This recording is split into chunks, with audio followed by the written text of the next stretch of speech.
Park में आ गई हूँ। सामने देखिए आरएसएस का जो है कुछ हो रहा है।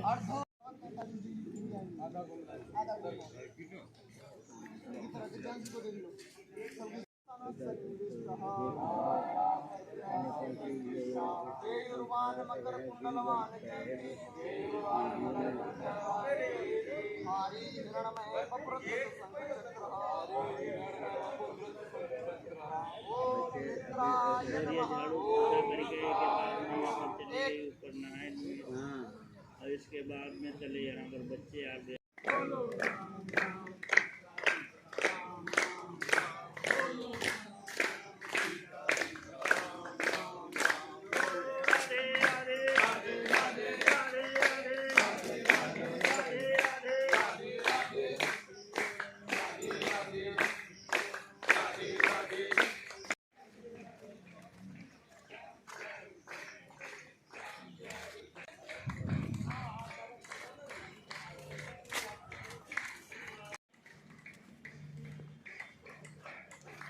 छोड़ इधर वाले पुल से लेके उस वाले पुल पे आए थे पूरा चलाते हुए। ठीक बाय ठीक बाय। तो फ्रेंड्स मैं जीआईसी ग्राउंड आ गई हूँ।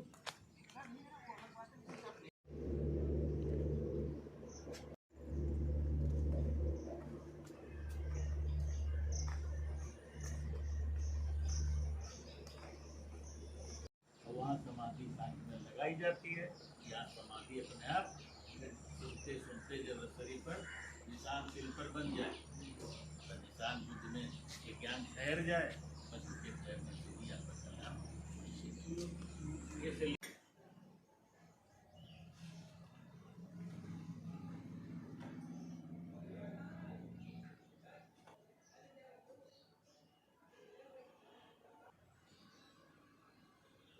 ओम नमो वासुदेवाय नमो नमः।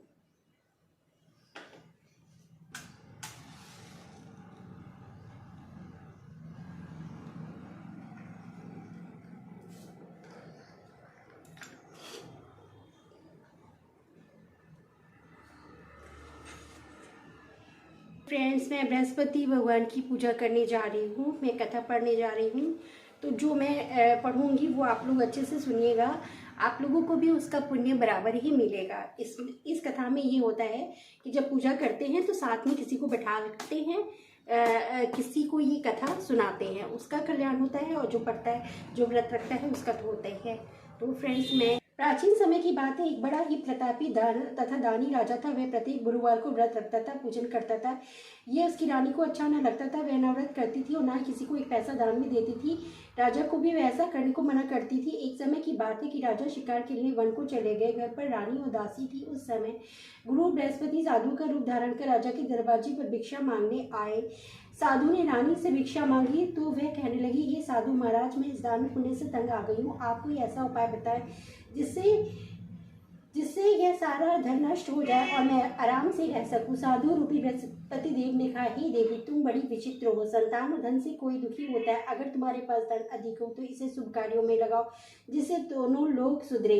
परंतु साधु की इन बातों से रानी खुश नहीं हो। उसने कहा, मुझे ऐसे धन की आवश्यकता नहीं जिसे मैं अनेक लोगों को दान दूं, जिसको संभालने में मेरा समय नष्ट हो जाए। साधु ने कहा, यदि तुम्हारी ऐसी इच्छा है तो मैं जैसे तुम्हें बताता हूँ तुम वैसा ही करना। बृहस्पतिवार के दिन घर को गोबर से लीपना, अपने केशों को पीली मिट्टी से धोना, केशों को धोते समय स्नान करना, राजा से हजामत बनाने को कहना, भोजन में मांस पदीरा खाना, कपड़ा धोबी के यहाँ धुलने डालना। इस प्रकार 7 बृहस्पतिवार करने से तुम्हारा सब धन नष्ट हो जाएगा। इतना कहकर साधु बने बृहस्पति देव अंतर्ध्यान हो गए। साधु के कहे अनुसार करते हुए रानी को केवल 3 बृहस्पतिवार की बीते। उसकी समस्त धन संपत्ति नष्ट हो गई। भोजन के लिए परिवार तरसने लगा। एक दिन राजा रानी से बोला, हे रानी, तुम यहीं रहो, मैं दूसरे देश को जाता हूँ, क्योंकि यहाँ पर मुझे सभी जानते, इसलिए मैं यहाँ कोई छोटा कार्य नहीं कर सकता। ऐसे कहकर राजा परदेश चला गया। वहाँ वह जंगल में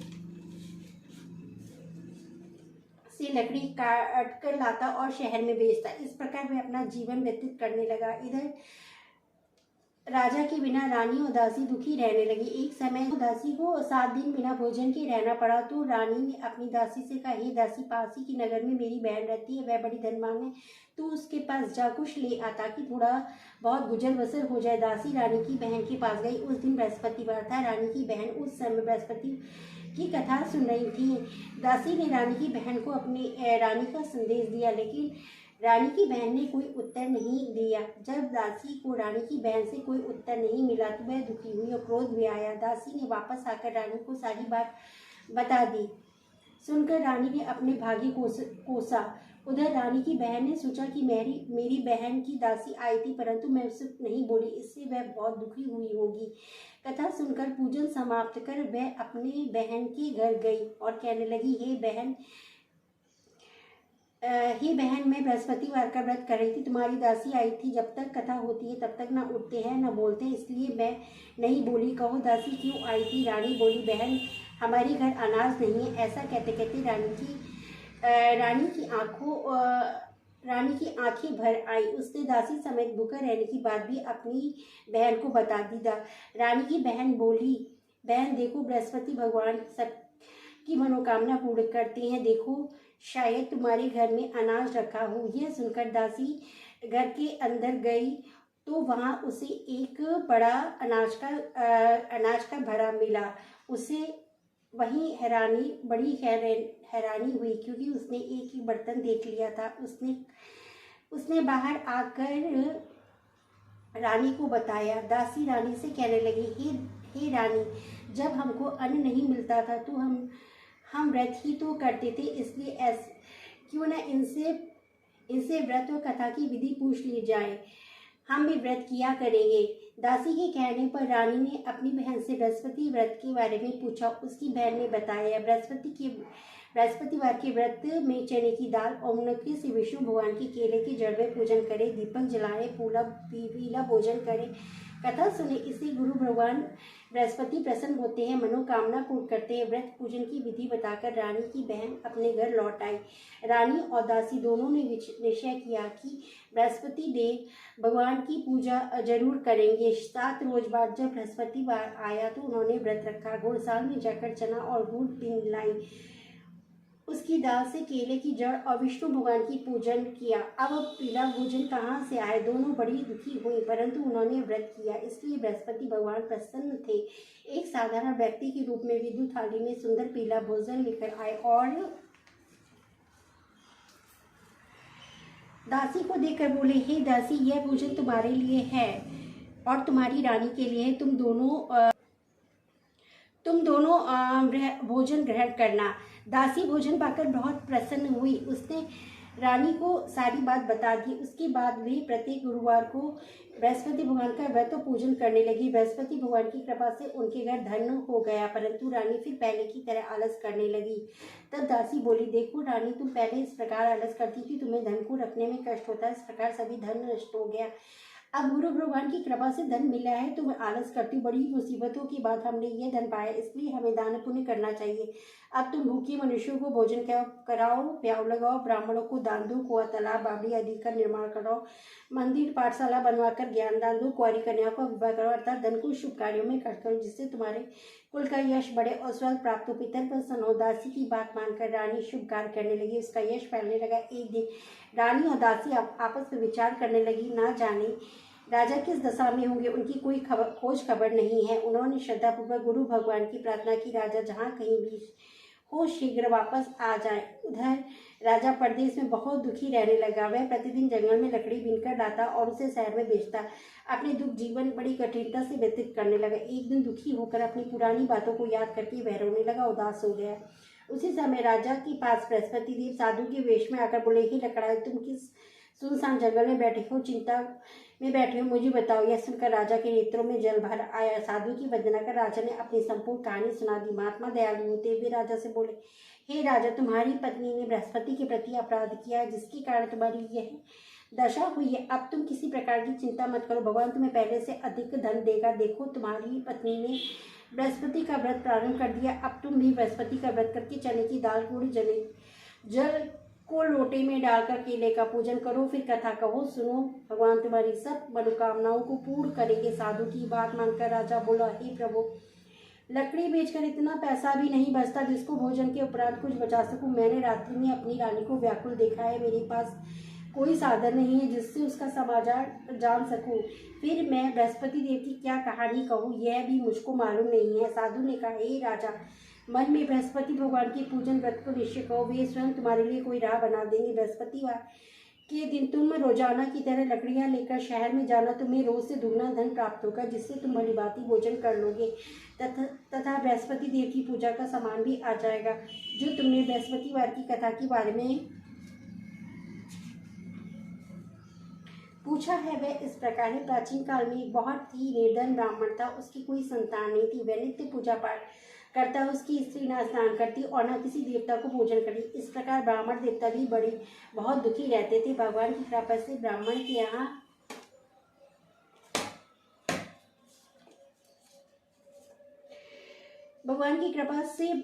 के यहाँ एक कन्या उत्पन्न। कन्या बड़ी होने, कन्या स्नान करके वह विष्णु भगवान का जप करती। कन्या स्नान करके वह विष्णु भगवान का जप करती। बृहस्पति व्रत करने लिए पूजा पाठ समाप्त करके पाठशाला जाती। मुट्ठी जौ भर के ले जाती, पाठशाला जान के मार में डालती। लौटते समय वही जौ स्वर के हो जाते, उनको बीन कर घर ले आती। एक दिन वह बालिका सूप में उन सोने को जौ फटक कर साफ कर रही थी, तभी उसकी माँ ने देख लिया और कहा, हे बेटी, सोने की जौ को फटकने के लिए सोने का सूप भी तो होना चाहिए। दूसरे दिन गुरुवार था। कन्या ने व्रत रखा और बृहस्पति देव से सोने का सूप देने की प्रार्थना की। बृहस्पति देव ने उसकी प्रार्थना स्वीकार कर ली। रोजाना की तरह वह कन्या जौ फैलाती हुई पाठशाला चली गई। पाठशाला से लौट कर जब वह जौ बीन रही थी तो बृहस्पति देव की कृपा से उसे सोने का सूप मिला। उसे वह घर ले आई। उससे वह जौ साफ करने लगी, परंतु उसकी माँ का वही ढंग रहा। एक दिन की बात है, कन्या सोने के सूप में जौ को साफ करी थी। उस समय उस नगर का राजकुमार वहां से निकला। कन्या के रूप को देखकर वह उस पर मोहित हो गया। राजमहल आकर वह भोजन और जल त्याग कर उदास होकर लेट गया। राजा को जब राजकुमार द्वारा अन्न जल त्यागने का समाचार ज्ञात हुआ तो अपने मंत्रियों के साथ वह अपने पुत्र के पास गया और कारण पूछा। राजकुमार ने राजा को उस लड़की के घर का पता भी बता दिया। मंत्री उस लड़की के घर गया। मंत्री ने ब्राह्मण की समक्ष राजकुमार की ओर से निवेदन किया। कुछ ही दिनों में ब्राह्मण की कन्या का विवाह राजकुमार के साथ संपन्न हो गया। कन्या के घर से जाते ही ब्राह्मण के घर में पहले की भांति गरीबी का निर्वास हो गया। एक दिन दुखी होकर ब्राह्मण अपनी पुत्री से मिलने गया। बेटी ने पिता की अवस्था को देखा और अपनी माँ का समाचार पूछा। ब्राह्मण ने सभी हाल क्या सुनाया। कन्या ने बहुत सा धन देकर अपने पिता को विदा किया, लेकिन कुछ दिनों बाद फिर वही हाल हो गया। ब्राह्मण फिर अपनी कन्या के यहाँ गया, सभी हाल कहा तो पुत्री बोली, ही पिताजी, आप माताजी को यहाँ लिवा लाए, मैं उन्हें वह विधि बता दूंगी जिससे गरीबी दूर हो जाए। ब्राह्मण देवता अपनी स्त्री को साथ लेकर अपनी पुत्री के पास राजमहल पहुंचे तो पुत्री अपनी माँ को समझाने लगे, हे माँ, तुम प्रातःकाल स्नान आदि करके विष्णु भगवान का पूजन करो, सब दरिद्रता दूर हो जाएगी। परंतु उसकी माँ ने उसकी एक बात न मानी। वह प्रातःकाल उठकर अपनी पुत्री का बचा खुच्चा खा लेती थी। एक दिन उसकी पुत्री को बहुत गुस्सा आया। उसने अपनी माँ को एक कोठरी में बंद कर दिया। प्रातः उसे स्नान आदि करा के पूजा पाठ कराया। उसकी माँ की बुद्धि ठीक हो गई। उसके बाद वह नियम से पूजा पाठ करने और प्रत्येक गुरुवार का व्रत करने लगी। उस व्रत के प्रभाव से मृत्यु के बाद वह स्वर्ग को गई। वह ब्राह्मण सुखपूर्वक इस लोक में सुख भोग कर स्वर्ग को प्राप्त हुआ। इस प्रकार कहानी कहकर साधु देवता वहां से लोप हो गए। धीरे धीरे समय व्यतीत होने लगा। फिर बृहस्पतिवार का दिन आया। राजा जंगल में लकड़ी काटकर शहर में बेचने गया। उसे उस दिन और दिनों से अधिक धन मिला। राजा ने चना गुड़ आदि लाकर बृहस्पतिवार का व्रत किया। उस दिन उसके सभी क्लेश दूर हो गए, परंतु वह अगले गुरुवार का दिन आया तो वह बृहस्पतिवार का व्रत करना भूल गया। इस कारण बृहस्पति भगवान नाराज हो गए। उस दिन उस नगर के राजा ने विशाल यज्ञ का आयोजन किया तथा अपने समस्त राज्य में घोषणा करवा दी कि सभी मेरे यहाँ भोजन करने आवे, किसी के घर चूल्हा न जाए। इस आज्ञा को जो न मानेगा उसकी वो फांसी दे दी जाएगी। राजा की आज्ञा अनुसार राज्य के सभी वासी राजा के भोजन में सम्मिलित हुए, लेकिन लकड़हारा कुछ देर से पहुंचा। इसलिए राजा उसको अपने साथ महल ले गया। राजा लकड़हारे को भोजन करा रहा तो रानी की कूट दृष्टि उस कोठी पे पड़ी जिस पर उसका हार लटका हुआ था। उससे हार कोठी पर लटका दिखाई नहीं दिया। रानी ने निश्चय किया कि मेरा हार इस लकड़हारे ने चुराया है। उसी समय सैनिक बुलवाकर उसको जेल में डलवा दिया। लकड़हारा जेल में विचार करने लगा कि ना जाने कौन सी पुनर्जन्म के कर्म से मुझे यह दुख प्राप्त हुआ है, और वह जंगल में मिले साधु को याद करने लगा। तत्काल बृहस्पति देव साधु के रूप में प्रकट हो गए और कहने लगे, अरे मूर्ख, तूने बृहस्पति देवता की कथा नहीं की, इस कारण तुझे दुख प्राप्त हुआ है। अब चिंता मत कर। बृहस्पतिवार के दिन जेलखाने के दरवाजे पर तुझे 4 पैसे पड़े मिलेंगे। उनसे तू बृहस्पति की पूजा करना तो तेरे सभी कष्ट दूर हो जाएंगे। अगले बृहस्पतिवार उसे जेल के द्वार पर 4 पैसे मिले। राजा ने पूजा का सामान मंगवाकर कथा कही और प्रसाद बांटा। उसी रात्रि में बृहस्पति देव ने उस नगर के राजा को स्वप्न कहा, हे राजा, तूने जिसे जेल में बंद किया उसे कल छोड़ देना, वह निर्दोष है। राजा प्रातःकाल उठा और कोठी में हाथ टंगा देखकर लकड़हारे को बुलाकर क्षमा मांगी और राजा को योग सुंदर वस्त्र आभूषण देकर विदा किया। गुरुदेव की आज्ञा अनुसार राजा अपने नगर को चल दिया। राजा जब नगर के निकट पहुंचा तो उसे बहुत ही आश्चर्य हुआ। नगर में पहले से एक बाग, तालाब हुए, बहुत से धर्मशालाएं आदि बनी हुए थे। राजा ने पूछा, किसका बाग और धर्मशाला है? तब नगर के सब लोग कहने लगे, ये सब रानी और दासी द्वारा बनाए गए। राजा को आश्चर्य और गुस्सा भी आया। उसकी अनुपस्थिति में रानी के पास धन कहाँ से आया? जब रानी ने यह खबर सुनी तो राजा आ रहे उसने अपनी दासी से कहा, ही दासी, राजा हमको कितनी बुरी हालत में छोड़ गए थे, वे हमारी ऐसी हालत देखकर लौट ना जाएं, इसलिए तू दरवाजे पे खड़ी हो जा। रानी की आज्ञा अनुसार दासी दरवाजे पे खड़ी हुई और जब राजा आए तो उन्हें अपने साथ महल लेवा लाई। अब राजा ने क्रोध करके अपनी तलवार निकाली और पूछने लगा, बताओ यह धन तुम्हें कैसे प्राप्त हुआ है? तब रानी ने सारी कथा सुना दी। मैंने निश्चय किया, मैं रोजाना दिन में 3 बार कथा करूंगा और रोज व्रत किया करूंगा। अब राजा के दुपट्टे में चने की दाल बनी रहती थी तथा दिन में 3 बार कथा करता था। कहता था, एक रोज राजा ने विचार किया कि चलो अपनी बहन के यहाँ हो आए। इस प्रकार निश्चय कर राजा घोड़े पर सवार होकर अपनी बहन के यहाँ चल दिया। मार्ग में उसने देखा कुछ आदमी एक मुर्दे को लिए जा रहे हैं। उन्हें रोककर राजा कहने लगा, अरे भाइयों, मेरी बृहस्पति की कथा सुन लो। वे बोले, लो, हमारा तो आदमी मर गया, इसको अपनी कथा की पड़ी है। परंतु कुछ आदमी बोले, अच्छा कहो, हम तुम्हारी कथा भी सुनेंगे। राजा ने दाल निकाली और कथा कहनी शुरू करी। जब कथा आदि हुई तो मुर्दा हिलने लगा और जब कथा समाप्त हुई तो राम राम कह के वह मुर्दा खड़ा हो गया। राजा आगे बढ़ा। उससे चलते चलते शाम हो गई थी। आगे मार्ग में उसे एक किसान खेत में हल चलाता मिला। राजा ने उससे कथा सुनने का आग्रह किया, लेकिन वह नहीं माना। राजा आगे चल पड़ा। राजा के हटते ही बैल पछाड़ खाकर गिर गए और किसान के पेट में बहुत जोर से दर्द होने लगा। उसी समय किसान की माँ रोटी लेकर आई। उसने जब देखा तो अपने पुत्र को सब हाल पूछा। बेटे ने सब हाल बता दिया। बुढ़िया दौड़ी दौड़ी उस खुरसाल के पास गई। उससे बोली, मैं तेरी कथा सुनूंगी, तू अपनी कथा मेरे खेत पर चलकर कहना। राजा ने लौटकर बुढ़िया के खेत पर जाकर कथा कही, जिससे सुनते ही बैल खड़े हो गए और किसान के पेट का दर्द भी बंद हो गया। राजा अपनी बहन के घर पहुंचा। बहन ने भाई की खूब मेहमानी की। दूसरी रोज प्रातःकाल राजा जागा तो वह देखने लगा कि सब लोग भोजन कर रहे हैं। राजा ने अपनी बहन से जब पूछा, ऐसा कोई मनुष्य है जिसने भोजन नहीं किया है, जो मेरी बृहस्पति की कथा सुन ले? बहन बोली, हे भैया, यह देश ऐसा है, पहले यहाँ के लोग भोजन करते हैं, बाद में अनेक कार्य करते हैं।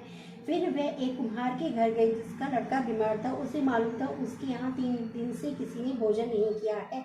रानी ने अपने भाई की कथा सुनने के लिए कुम्हार से कहा। वह तैयार हो गई। राजा ने जाकर बृहस्पति की कथा कही, जिसको सुनकर उसका लड़का ठीक हो गया। अब तो राजा की प्रशंसा होने लगी। एक दिन राजा ने अपनी बहन से कहा, ही बहन, मैं अब अपने घर जाऊंगा, तुम भी तैयार हो जाओ। राजा की बहन ने अपनी सास से अपने भाई के साथ जाने की आज्ञा मांगी। सास बोली, चल जा, परंतु अपनी बहन को मत ले जाना, क्योंकि तेरे भाई की कोई संतान नहीं होती है। बहन ने अपने भाई से कहा, हे भैया, मैं तो चलूंगी, परंतु कोई बालक नहीं जाएगा। अपनी बहन को भी छोड़कर दुखी मन से राजा अपने नगर को लौट आया। राजा ने अपनी रानी से सारी कथा बताई और बिना भोजन के लिए सैया पर लेट गया। रानी बोली, हे प्रभु, बृहस्पति देव ने हमें सब कुछ दिया है, वे हमें संतान अवश्य देंगे। उसी रात बृहस्पति देव ने राजा को स्वप्न कहा, हे राजा, उठ, सभी सोचकर त्याग दे, तेरी रानी गर्भवती है। राजा को यह जानकर बड़ी खुशी हुई। 9वें महीने में गर्भ से एक सुंदर पुत्र पैदा हुआ। तब राजा बोला, हे रानी, स्त्री बिना भोजन के रह सकती, परंतु बिना कहीं नहीं रह सकती। जब मेरी बहन आए तो इससे कुछ मत कहना। रानी ने हाँ कर दी। जब राजा की बहन ने ये शुभ समाचार सुना तो वह बहुत खुश हुई, बधाई लेकर अपने भाई के यहाँ आई। रानी ने तब उसे आने की उलाहना दिया। तब भाई जब ला रहे थे तो टाली उसके साथ नाई आज अपने आप भागी भागी बिना बुलाए आ गई। तो राजा की बहन बोली, भाभी, मैं इस प्रकार न कहती तो तुम्हारे घर औलाद कैसे होती। बृहस्पति देव सभी कामनाएं पूर्ण करते हैं। जो सद्भावना पूर्वक बृहस्पति वार का व्रत करता एवं कथा पढ़ता अथवा सुनाता है, दूसरों को सुनाता है, बृहस्पति देव उसकी सभी मनोकामना पूर्ण करते हैं, उनकी सदैव रक्षा करते हैं। जो संसार में सद्भावना से गुरुदेव की पूजा व्रत सच्चे हृदय से करते हैं, उनकी सभी मनोकामना वैसे ही पूर्ण होती। जैसे सच्ची भावना से रानी और राजा ने बृहस्पति देव की कथा का गुणगान किया। उसकी सभी इच्छा बृहस्पति देव ने पूर्ण की। जाने में बृहस्पति की अपेक्षा न करें, ऐसा करने से सुख शांति नष्ट होती है। इसलिए सबको कथा सुनने के बाद प्रसाद देकर जाना से हृदय से मनन करते हुए जयकार बोलना चाहिए।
नमो